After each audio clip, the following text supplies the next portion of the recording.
So I was talking to one of my coworkers the other day about Jungle Boy, and mainly because of Jungle Boy, Marco Stunt, and Luchasaurus Jurassic Express are literally the best stack in AEW right now. Like, well, at least in my opinion, I think they're the best stack in AEW. They're all three of them are really good at what they do. They have compelling characters. It's a fun gimmick. It's not serious, but it's a fun gimmick to follow. Just this week on AEW, they interrupted Chris Jericho and Jake Hager, and it set up Jungle Boy versus Chris Jericho. I don't believe it's for the AEW Championship, but Jungle Boy versus Chris Jericho on December 18th, and that's going to be their final show of 2019 going into the new year.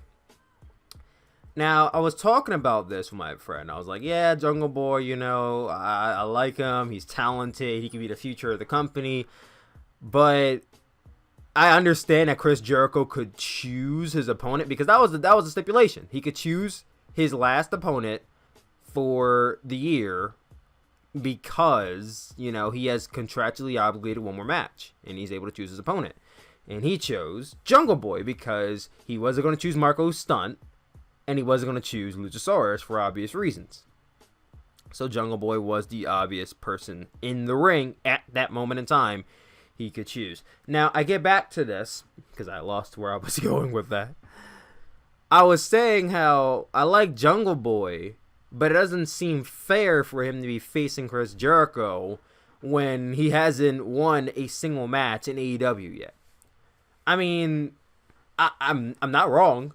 Jungle Boy, if I'm correct, is like 0-8. I could go to the AEW website right now, and usually underneath the roster it gives you a good ranking. Oh yeah, there's a ranking section for AEW now. That's pretty cool. Let me go to the ranking section. I'm doing this live, guys. I'm so sorry.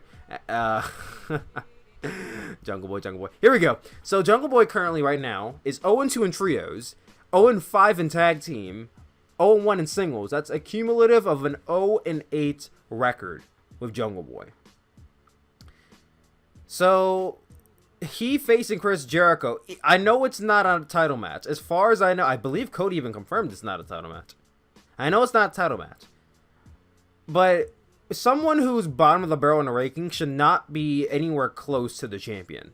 I think you should at least have some wins under your belt before you go up against it. Now, like I said, Chris Jericho chose Jungle Boy. Now, it's smart of Jericho to choose him because statistically, he's one of the worst wrestlers in the company.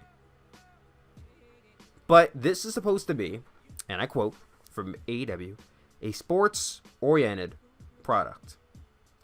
In a sport, if you're that low on a totem pole, you're not going to be facing the top guy for a long time unless you get some credibility underneath your belt.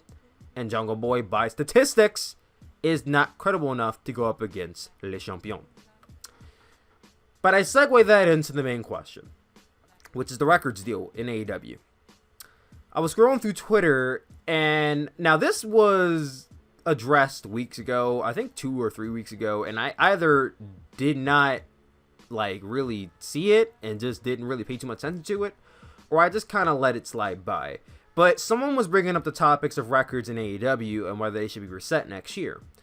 And I was thinking, I don't really think this should be a discussion. Like, they shouldn't. Now, Nick Jackson has confirmed on Twitter, a fan asked, that he said they will reset in January. So, starting next year in 2020, every single record in AEW, as far as I know, will be reset to 0-0. I want to know what you guys think about that down below. What do you guys think about the records being reset in AEW? If you ask me, I don't think they should. Because here's how I see it. I would rather get behind a guy with an 8-7 record than a guy with a 1-2 record. And I mean by that is, if the guy has more wins than he does wins previously, why wouldn't you want to get behind a guy? Yes, he has more losses, but he has more experience underneath his belt. The record looks better when it's more inflated with bigger numbers than it is with little numbers. Even if the guy is 4-12, that's experience. I don't want to get behind a guy who's 1-2 versus a guy who's 4-12, because it's still one win. He only wrestled 3 matches. And with that being said, if you reset everyone 0-0, yes, it's a fresh start for everyone on the roster. You have guys who might have been like Jungle Boy 0-8, can, rack up wins and, maybe go undefeated. I'm not saying it will happen. Maybe go undefeated. Maybe go on a win streak. Maybe Jungle Boy goes from 0-8 this year to 8-0 next year in the very beginning of the year. Awesome. But I would have rather him be 8-8, honestly, because as the record stacks up, he gets more experience and it looks more, I don't know what the word is. It just looks better, honestly. In boxing, the records don't reset. Floyd Money Mayweather is like, what, 45, 44-0? He's not 1-0 because he only fought one match this year. He's 45-0 because it's an accumulative record. Conor McGregor, what is his record? Like 13-0, 14-0? He's not 0-0 because I don't think he's even fought this year. He's 14-0. That's an accumulative record. It looks better to have an accumulative record than to have a reset. What happens if we go into next year? Kenny Omega right now is 7-4. What happens if we go into next year and Kenny Omega for some reason still sucks and still loses a bunch of matches? He gains nothing from it. I'd rather like to see Kenny Omega start at 7-4 next year and start making his way back up the rankings and go from 7-4 to 7-10. I don't know. That's how I feel. How do you guys feel about the records being reset in 2020? Are you with it or are you against it? Comment down below. Let me know. I want to see a discussion start in the comment section.